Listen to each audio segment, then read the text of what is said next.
Hello! Magandang araw po! Paano nga ba kumuha ng postal ID? Pwede kayong pumunta sa pinakamalapit na post office sa inyong lugar para mag-inquire kung ano-ano ang mga requirements. Para sa mas kumpletong detalye, maaaring i-check ang postalidph.com website. Meron din silang guide dito kung paano mag-apply ng postal ID at kung magkano ito. Meron din silang app kung paano i-check kung legit ang postal ID. Yan. Pag na-download ang Postal ID Verification app, pwede nyong i-scan ang QR code sa ID. Itong nasa May Premium. At kung legit, lalabas ay Postal ID Verified. So, nung nag-walk-in ako sa post office dito sa amin, ang sinabi sa akin na requirements ay PSA birth certificate at barangay clearance, then mag-fill out ng form. Sa website, pwede nyong i-download ang form na ito. Balikan natin ito mamaya. Sa official website ng Postal ID, may iba pang documents sa list ng requirements na pwede ring isubmit. Para sa proof of identity, mag-submit ng isang kopya ng primary ID. Pero dadalhin nyo pa rin ang original for verification ng officer. Ang sinubmit ko ay kopya ng PSA birth certificate pero chinek din nila yung original at binalik sa akin. Klaruhin nyo na rin ang mga requirements sa post office nyo kasi halimbawa wala kang PSA birth certificate pero yun ang hinihingi nila.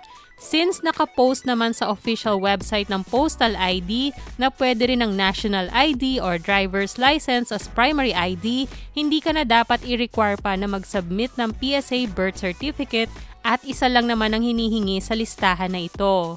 Kung wala kayong primary IDs ay pwedeng mag-submit ng 2 secondary IDs na nakalista dito. Dapat ang isa dito ay may picture at pirma nyo. Para naman sa proof of address, pili lang kayo ng isa na isasubmit dito. Magdala ng original at photocopy. Mas maganda kung bagong kuha lang siya or na-issue sa inyo within 3 months pa lang.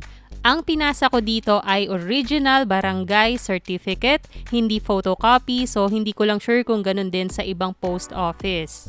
Kung wala kayong barangay certificate, baka meron kayong ibang proof of address na nandito sa listahan. Tanungin nyo na rin kung halimbawa meron ka namang latest bank statement or utility bill, dapat sapat na siya as proof of address.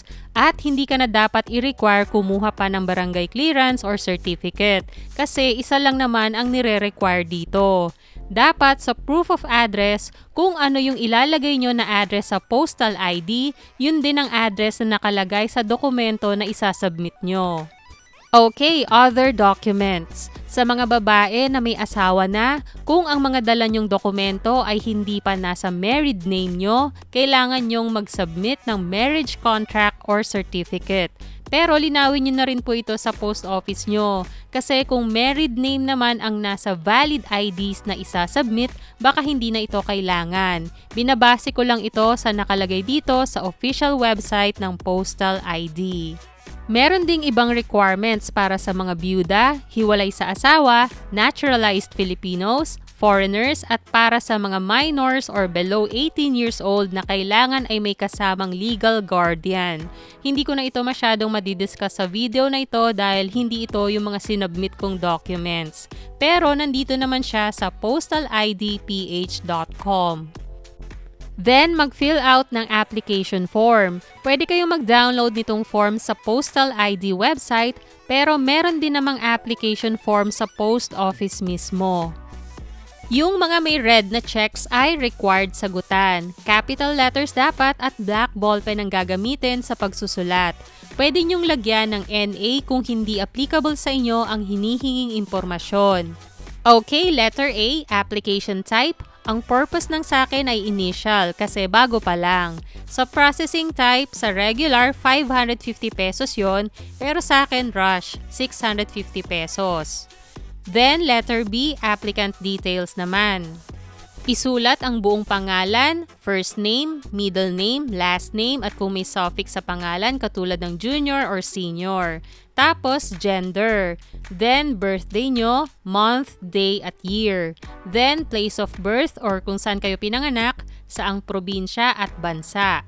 Dito, yung pangalan naman ng tatay mo, first name, middle name at last name at kung may suffix. Then, pangalan naman ng nanay mo nung dalaga pa siya. First name, middle name at last name at kung may suffix din. Tapos, nationality mo and civil status. Yung iba kasi dito, walang red check, so hindi siya required, pero kung gusto nyong fill upan, pwede naman. Para kompleto din yung form at pag in-encode sa system. Then, contact details katulad ng telephone number, cell number, at email address. Sa letter C, address details ay yung kumpletong address nyo kasi ito ang lalabas sa postal ID. Kaya dito pa lang, siguraduhin nyo na tama ang address. Kung ano yung nasa proof of address nyo, yun din ang ilalagay dito. Sa preferred mailing address, pili kayo kung saan nyo gustong i-deliver ang postal ID nyo, present or work. Kumpletuhin ito, number ng bahay, building or room number, street, kung nasa subdivision, barangay or district, city o municipality, probinsya at saang bansa, then postal code or zip code. Work address. Checkan lang kung ano ang employment status, company type, gobyerno ba or private or iba pa. Tapos yung complete address ng kumpanya or kung saan ka nagtatrabaho. Sa letter D, applicant certification. Signature or printed name dito at date. Pero kung hindi makapirma ang may-ari ng postal ID, pwede rin ang right thumb at right index fingerprints, ang kanang hinlalaki at kanang hintuturo. Tapos kailangan may signature over printed name ng witness, so siguro better kung ang witness ay taga-PhilPost. Sa Part 2, hindi natin ito sasagutan. Ang PhilPost officer ang magsasagot nito. Ito yung claim stub. Mamaya ibibigay ito sa inyo. Better basahin ang general terms and conditions nila para mas maintindihan natin kung para saan ang postal ID. Pag naka-ready na ang proof of identity, proof of address at application form, ipasa sa officer na nandun at magbayad ng fee. Then, ibabalik sa inyo yung form at may official receipt naman, tapos magpapapicture na kayo at biometrics.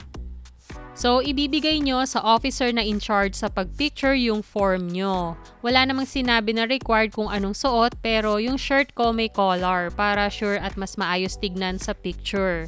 Then, bawal po na may accessory, so ipapatanggal sa inyo yon, hikaw, kwintas kung may salamin. At dapat kita ang tenga sa picture. Pwedeng ngumiti pero dapat daw hindi kita ang ngipin. Pag napicturean na, kukunin yung fingerprints nyo, so sundin nyo lang yung instructions ng officer. Meron ding electronic signature.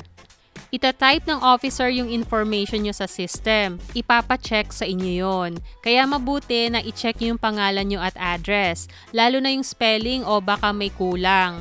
Ipapakita din sa inyo yung sample ID nyo sa screen, so dun pa lang i-check nyo na talaga kasi pag may mali sa postal ID, ipapabago nyo, baka magbayad na naman kayo.